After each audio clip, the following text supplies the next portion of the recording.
د دفاع وزیر ملا یعقوب مجاهد ټولو سیاسي شخصیتونو ته بلنه راشي د افغانانو د دښمنانو پر وړاندې یو موټی شو. سلام ستړي مشي په سر کې یادونه کوو کوم چینل نوی سبسکرایب کړئ د تازه او مهمو خبرونو لپاره افغان پلس چینل در سره سبسکرایب کړئ. ملا یعقوب مجاهد په یو تازه پیغام کې د افغانستان ټولو سیاسي څیرو او مخالفینو ته د یووالي بلنه ورکړې ده. ملا یعقوب مجاهد ویلي چې اوسنی حساس وضعیت د دې غوښتنه کوي چې افغانان خپل اختلافات یوې خواته پرېږدي او د هیواد د دفاع لپاره په ګډه کار وکړي. د هغه په وینا د افغانستان پر خاوره هر ډول برید نه یوازې امنیتي ګواښ دی بلکې د ټول ملت پر وړاندې یو ننګونه ده چې باید په ګډه ورسره مقابله وشي.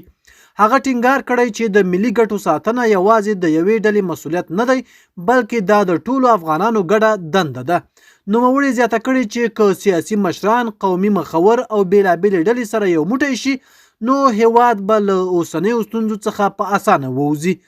د دفاع وزیر همداراز ویلي چې د اسلامي امارت دروازې د خبرو او همکارۍ لپاره پرانیستې دي او هر افغان چې غواړي د هیواد د آبادۍ او ثبات لپاره کار وکړي ښه راغلاست ورته ویل کیږي. د هغه په وینا افغانستان اوس د یووالي او ګډو هڅو اړتیا لري نه د اختلافاتو او ویش. په ورته وخت کې یو شمیر سیاسي شنونکي باور لري چې دا ډول پیغامونه کولای شي د افغانستان د سیاسي فضا نرمېدو کې مرسته وکړي په ځانګړي ډول په داسې حال کې چې هیواد له بهرنیو فشارونو او امنیتي ګواښونو سره مخ دی. بلخوا د پاکستان وروستي بریدونه په افغانستان کې پراخ غبرګونونه راپارولي او ګڼ شمېر خلکو د دې بریدونو غندنه کړې ده. راپورونه ښیي چې په زیاترو سیمو کې ملکي زیانونه اوښتي دي. کارپوهان وایي که د افغانستان سیاسي او ټولنیزې ډلې د ملي ګټو پر بنسټ یو ګډ دریځ خپل کړي نو دا به نه یوازې د امنیت د ټینګښت سبب شي بلکې د هیواد د راتلونکي ثبات او پرمختګ لپاره به هم مهم ګام وي.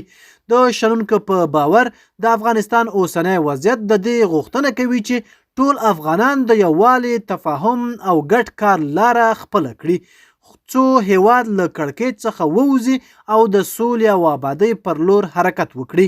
د نن ورځې خبر تر همدې ځایه و. د نورو تازه او مهمو خبرونو لپاره افغان پلس چینل در سره سبسکرایب کړئ او خپل نظریات مو را سره په کومنټ کې شریک کړئ. تر بیا ښې چارې.